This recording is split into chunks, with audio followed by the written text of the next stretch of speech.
अस्सलाम वालेकुम। कैसे हैं आप सब लोग? उम्मीद करती हूँ कि सब ठीक होंगे। स्टोरी शुरू करने से पहले आपसे रिक्वेस्ट है कि चैनल को सब्सक्राइब कर लें। और मैं आपको बताती चलूँ कि आज की वीडियो एक कोलैबोरेशन वीडियो है जो कि सूरज की कहानियाँ हिंदी हॉरर स्टोरीज़ के साथ है। मैं इस स्टोरी का पार्ट 1 सुनाऊँगी और पार्ट 2 आपको उनके चैनल पर जाके मिलेगा, जिसका लिंक आपको डिस्क्रिप्शन में मिल जाएगा। आप उनके चैनल पे जाकर ये पार्ट 2 सुन सकते हैं और उनके चैनल को भी सब्सक्राइब कर दीजिए। आपने बहुत बार सुना होगा कि किसी शख्स को एक कीमती चीज़ मिली है और वो बहुत अमीर हो गया है। काव्या ऐसी चीज़ में ही इन्वॉल्व थी, लेकिन वो दौलतमंद ना बन सकी। और वो कौन सी चीज़ थी? 2004 में काव्या अपने कुछ फ्रेंड्स के साथ पहाड़ी इलाकों को देखने के लिए गई। वो पहाड़ों के कुदरती मनाजिर देखकर हैरान थे। काव्या अपने साथियों से थोड़ी ही दूर भटकी। इसकी नज़र गहरी झाड़ियों के बीच एक चीज़ पर पड़ी जो कि बहुत छोटी सी थी। काव्या सोचने लगी कि ये क्या चीज़ है। काव्या ने देखा कि ये एक डायरी है जिस पर पूरी तरह से स्टैंप लगा दी गई है। वो ये समझ ना सकी कि ये डायरी किसकी है और यहाँ क्यों पड़ी है। काव्या समझ नहीं सकती थी कि ये डायरी किसकी है और यहाँ किस तरह पड़ी है। उसने ये डायरी उठाकर अपने पास रखी और अपने फ्रेंड्स को भी इसके बारे में बताया नहीं। जब काव्या रात को अपने घर लौटी तो वो चकरा गई थी, ये सोच कर कि ये डायरी में क्या है। शायद मुझे इसे खोल कर देखना चाहिए, लेकिन क्या किसी की डायरी को छूना सही है या गलत? लेकिन ये किसकी डायरी है? जब तक मैं इसे खोलूंगी नहीं तो मुझे मालूम कैसे होगा? यही बात सोचते सोचते रात से सुबह हो गई, लेकिन काव्या इसको खोलने की हिम्मत ना कर सकी। लेकिन अगली ही रात काव्या ने उस डायरी को खोलने का फैसला कर लिया। और अभी कितने ही सच थे जो काव्या के सामने आना बाकी थे। उस डायरी में क्या था, काव्या ने शायद सोचा भी नहीं था कि कौन से सच इसके सामने आ जाएंगे। फिर रात हो गई और काव्या ने डायरी को खोलने की कोशिश की। डायरी को इस तरह से मोहर लगा दी गई थी कि अगर थोड़ा सा भी जोर ज़्यादा लगाया जाता तो वो फट जाती। लेकिन उसने अच्छी तरह से आहिस्ता आहिस्ता डायरी को खोला। उसके हाथ कांप रहे थे। खुद काव्या के समझ में नहीं आ रहा था कि मेरे साथ ये क्या हो रहा है। और फिर काव्या ने उस डायरी का पहला ही सफ़ा खोला और इस पर यह लिखा गया था, मैं सागर हूँ और मैं इस दुनिया में नहीं हूँ। मैं अब कहाँ हूँ जहाँ मैं खुद भी नहीं जानता। माँ बाप के मरने के बाद आज पहली बार मैं इस डायरी में अपने खौफ, गम और खुशी को शेयर कर रहा हूँ। अब वक्त आ गया है कि मेरी नींद मेरी माँ की आवाज़ से सुबह खुल जाए। वो बोले कि कब तक सोते रहोगे। मैंने अपनी आंखों में आंसुओं से उठा और जब मैं अपनी अम्मी से मिलने किचन में गया तो वहाँ कोई ना था, मेरी माँ भी ना थी। मैंने अपने बाप को आवाज़ दी, लेकिन वो भी घर पर नहीं थे। मैं घबराने लगा कि वो इतनी जल्दी कहाँ चले गए। मैंने वहाँ और शोर मचाया, लेकिन वो मुझे कहीं नज़र नहीं आ सकते थे। मैं सोच रहा था कि मेरी माँ ने कुछ देर पहले मुझे आवाज़ दी थी और फिर वो एक लम्हे बाद ही गायब हो गई। और मैं आपको बताता चलूं कि मेरे घर के आसपास किसी और का घर भी नहीं था, तो वो आखिर कहाँ गए? ये हकीकत थी कि अगर वो इतनी जल्दी बाहर नहीं जा सकते, अगर वो घर में मौजूद होते तो मैं इन्हें क्यों नहीं देख सकता?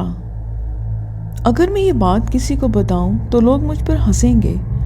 और ये भी सच है कि कोई मुझ पर कैसे यकीन कर सकता है कि अचानक से मेरे माता पिता कहाँ गायब हो गए। एक ज़ोर की खिड़की खुली और मेरी नींद खुल गई। मैं यकीन नहीं कर सकता था कि ये मेरा ख्वाब है।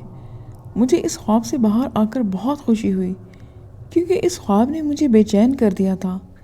जैसे ही मैं बेदार हुआ, मैंने खिड़की से झांक कर देखा कि बाहर तेज़ तूफान आ रहा था।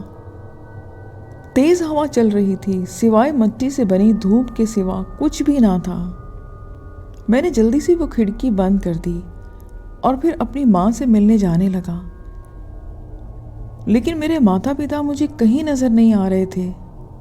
वो मुझे बताए बगैर कहीं चले गए थे जब मैं सो रहा था। लेकिन वो कैसे गए? मेरा ख्वाब पूरा हो गया था। मैंने उन दोनों को यहाँ से वहाँ ढूंढा, लेकिन वो कहीं भी नहीं मिल सके। मैं बहुत बेचैन था। मैं सुबह से दोपहर तक उनको तलाश करता रहा, लेकिन वो लोग मुझे कहीं पे भी नज़र नहीं आए। मुझे नहीं पता कि ये मेरे साथ क्या हो रहा था। आज तक पहले कभी मेरे साथ ऐसा नहीं हुआ कि ये कैसे मुमकिन है कि मेरे माँ बाप अचानक से गायब हो जाएं। मैंने घर में जाकर बाकी सब कुछ देखा। सब कुछ अपनी जगह पहले की तरह पड़ा था। इसका मतलब ये था कि मेरे माता पिता अगर कहीं गए हैं तो अपनी मर्ज़ी से गए हैं। मैंने अपने घर के पास रहने वाले कुछ लोगों से भी उनसे पूछा, तो उन्होंने भी उनको देखने से इनकार किया। मुझे बहुत ज़्यादा तकलीफ़ थी अपने माँ बाप के जाने की, और अब मैं घबराने लगा था। मैंने सोचा कि उनको कोई ज़रूरी काम होगा। हो सकता है कि वो रात तक वापस आ गए। कोई ऐसी बात होगी जो उन्होंने मुझे बताना सही नहीं समझा होगा। हो सकता है कि रात तक वापस आ जाएं। मुझे उनका इंतज़ार करना चाहिए। मैं रात को अपने बिस्तर पर आराम कर रहा था और आहिस्ता आहिस्ता मेरी पलकें बंद हो रही थी। मुझे नींद आने लगी। फिर अचानक मुझे ऐसा लगा कि कमरे में कोई है। मैंने जल्दी से बिस्तर से नीचे उतरा और देखने लगा। मुझे लगा कि जैसे मेरी माँ आ गई है। मैंने सोचा कि मैं बाहर जाकर देखता हूँ। मैंने जब बाहर जाके देखा तो वहाँ पर कोई भी नहीं था। वो लोग वापस नहीं आए थे। मैं इस सब को बहुत इजी ले रहा था, लेकिन अब एक खौफनाक शक्ल अख्तियार कर ली गई थी और मुझे अंदर से डरा रहा था। मुझे ये खौफ डरा रहा था कि मेरे वालिदैन कहाँ हैं। अचानक से मुझे किसी के चलने की आवाज़ें सुनाई दी और बहुत सा शोर। फिर मैंने अपने हाथ में चिराग लिया और इन आवाज़ों के पीछे जाने लगा। थोड़ी ही दूर जाने के बाद वो आवाज़ें आना बंद हो गईं। मैंने इधर उधर देखा। वहाँ पर एक बहुत बड़ा कुआं था। वो कुआं निहायत गहरा था। जैसे ही मैंने कुएं में एक झलक देखी तो मेरे होश उड़ गए। उस कुएं में मेरे माँ बाप की लाश तैर रही थी। मैं वहीं पर गिर गया। दुख से मेरा पूरा जिस्म लरज़ उठा था। पता नहीं ये दिन मैंने कैसे बर्दाश्त किया। मैं समझ नहीं पा रहा था कि ये सब किसने किया है। मेरे माँ बाप जानबूझकर तो ऐसा नहीं कर सकते, तो फिर क्या बात है। मुझे इनकी मौत के पीछे की हकीकत जानना थी, तो मैंने भी यही सोचा कि मैं अपने माँ बाप के बगैर ज़िंदा रहकर इस दुनिया में क्या करूँगा। मैं भी इसी कुएं में कूद पड़ता हूँ और अपनी जान दे देता हूँ।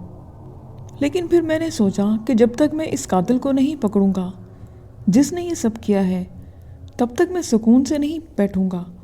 इसी रात मैंने इनकी लाश को कुएं से निकाला और उस ज़मीन में दफन कर दिया। मैंने किसी को नहीं बताया कि मेरे माँ बाप अब जिंदा नहीं हैं। मैंने सबको यही कहा कि मेरे माँ बाप कुछ दिन के लिए घर से गए हैं। मैंने बहुत ज़्यादा रिसर्च की कि मेरे माँ बाप की मौत कैसे हुई, मगर मुझे आज तक कोई सुराग न मिल सका कि इनकी मौत कैसे हुई। मैंने देखा कि ये सच है कि वो कुएं पर चले गए थे। अगर कोई ज़बरदस्ती उनकर लेके जाता तो उनकी चीख की आवाज़ सुनाई देती। इसका तो ये मतलब है कि वो कुएं तक खुद ही अपनी मर्ज़ी से गए थे। लेकिन मेरे लिए सबसे अजीब बात ये थी कि वो इस कुएं में कूद क्यों गए। लिसनर्स, ये थी स्टोरी जिसका पार्ट 1 मैंने आपको सुनाया। पार्ट 2 आपको सूरज की कहानियों पे जाके मिलेगा। आप उनके चैनल पे जाकर इस कहानी को सुन सकते हैं और उनके चैनल को सब्सक्राइब करना मत भूलिएगा।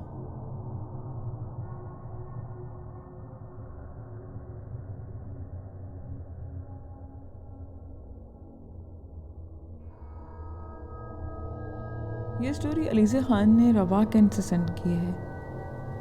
वो बताती हैं कि ये जो वाक़यात मैं आपको सुनाने जा रही हूँ, ये कोई कहानी नहीं है, बल्कि वर्ड टू वर्ड हकीकत पर मबनी है, और ये सब मेरी सगी फूफी की बेटी के साथ हुआ। आशी मेरी फूफो की इकलौती बेटी थी। वो इतनी ज़्यादा खूबसूरत तो नहीं थी, लेकिन गोरी चिटी थी और उसकी पर्सनैलिटी भी काफ़ी अट्रैक्टिव थी। और जब वो 12 साल की हुई तो ये सब वाक़यात उसके साथ रोनमा होना शुरू हुए थे। जब वो कुरान पाक पढ़ने मदरसा जाती थी तो बाहर से वॉशरूम की कोई कुंडी लगा देता या फिर अंदर से कुंडी खुद ब खुद लग जाती। कभी धक्का लगना, ये सब मामूल बन चुका था। और जब ये सारी बातें उसने मेरी फूफो को बताई तो उन्होंने ये कहकर उसे चुप करवा दिया कि तुम मदरसे जाने का बहाना बनाती हो ताकि तुम्हें मदरसे ना जाना पड़े। अब वो 34 ईयर्स की हो गई थी और अब तक इसके साथ ये सब कुछ चल रहा है। गर्मी के दोपहर एक दिन सब खाना खाकर सो रहे थे। उन दिनों इतनी बिजली भी तंग नहीं किया करती थी और दिन भर काफ़ी तवील होने की वजह से लोग सो जाते थे। लेकिन आशी को मदरसा छोड़ने की सज़ा के तौर पर उन्होंने उसको कपड़े धोने के लिए बिठाया था। सब अपने अपने कमरों में सो रहे थे। आशी ने हाथों से कपड़े धो रही थी। उसने किसी भी तरह से एक बाल्टी कपड़े धोकर वो कपड़े फैलाने के लिए जब बाल्टी उठाई तो वो छत पर आ गई। रस्सी पर कपड़े डालते हुए इसे ऐसे लगा कि किसी ने उसका नाम लेकर पुकारा है।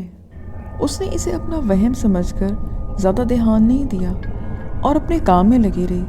फिर एकदम से उसे ऐसा लगा कि किसी ने इसे बिल्कुल कानों के पास आकर इसे पुकारा है, आशी। और वो आवाज़ इसे मुंह से नहीं, उसे ऐसा लगा कि कोई नाक से बोल रहा है। इस बार उसने डर के बाल्टी वहीं पर छोड़ी और नीचे की तरफ भाग गई। फूफी को जब ये सब पता चला तो उन्होंने ये कहकर फिर इसकी डांट पड़ाई कि पहले तुमने मदरसा छोड़ने का बहाना किया, अब काम चोरी का बहाना कर रही हो। एक रात आशी नींद में थी। उसको लगा कि वही आवाज़ उसके कानों में आ रही है, लेकिन इस बार उस आवाज़ में सख्ती थी। कोई उसका नाम पुकार रहा था, आशी आशी, और ये आवाज़ बराबर आ रही थी। आशी ने अपने दोनों कानों में अपनी उंगलियां ठूंस ली। इसका पूरा बदन बिल्कुल भारी हो गया और वो अपनी जगह से 1 इंच भी हिल नहीं पा रही थी कि वो अपनी माँ को जाकर जगा सके। मेरे अब्बू जो आशी के मामू थे वो आशी को बहुत ज़्यादा प्यार करते थे। वो उनकी सबसे लाडली भांजी थी। मेरे बाबा अक्सर वहाँ जाया करते थे। इन्हें इनके वाक़यात के बारे में कुछ पता नहीं था। अब की बार जब वो गए तो आशी ने मदरसे से लेकर अब तक के सारे वाक़े बाबा को बताए, जिसे सुनकर मेरे बाबा ने इससे कहा कि तुमने ये सब बातें अपनी माँ को क्यों नहीं बताई। तो इस पर आशी ने उनसे कहा कि मेरी अम्मी इन बातों पर यकीन नहीं करती। तो बाबा ने मेरी फूफो को बहुत डांटा कि बच्ची इतनी अजियत में है और तुम बजाय इसकी बात सुनने के उसी को ही सुनाती हो। मगर खैर इस रात बाबा ने आशी को दम कर दिया और सुबह किसी अच्छे आमिल को लाने का कहकर घर वापस आ गए। अब बात फूफी की समझ में आ गई थी। खैर सब सो गए। आधी रात को फिर वही मनूस आवाज़ आशी को सुनाई देने लगी, आशी ऊपर आ जाओ, आशी ऊपर आ जाओ। कोई बार बार ये बात पुकार रहा था। उसने कुछ पढ़ने की कोशिश की, लेकिन ज़ुबान तो ऐसे थी कि जैसे पत्थर हो गई, जो कि हिल भी नहीं रही थी। अचानक ही किसी अनदेखी चीज़ ने इसे पैरों से पकड़ा और इससे पहले कि आशी कुछ समझ पाती, कोई इसे तेज़ी से घसीटते हुए कमरे से बाहर ले गया और घसीट घसीट कर सीढ़ियों से ऊपर ले गया। घसीटने के दौरान ही आशी बेहोश हो गई थी। डर, खौफ और सब कुछ एक साथ हो तो इंसान बेहोश हो ही जाता है। अगली सुबह जब सब जागे तो आशी को किसी ने नहीं देखा। सब कमरों में छान मारा, लेकिन आशी नज़र नहीं आई।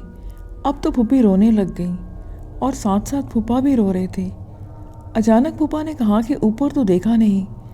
फिर वो दोनों ऊपर गए तो देखा आशी बेहोश पड़ी थी। माँ बाप के तो हाथ पैर फूल गए। फूफी ने चीख चीख कर रोना शुरू कर दिया। फूफा आशी को गोद में उठाकर नीचे कमरे में ले आए। इसी दौरान मेरे अब्बू और आशी के दोनों चचा ये खबर पाकर वहाँ पर पहुँच चुके थे। काफ़ी देर की कोशिश के बाद आशी को होश आया। आशी के सारे कपड़े फट चुके थे, चेहरा सूजा हुआ था और अजीब सी ही हालत थी। किसी के वहम गुमान में भी नहीं था कि रात आशी पर क्या बीती है।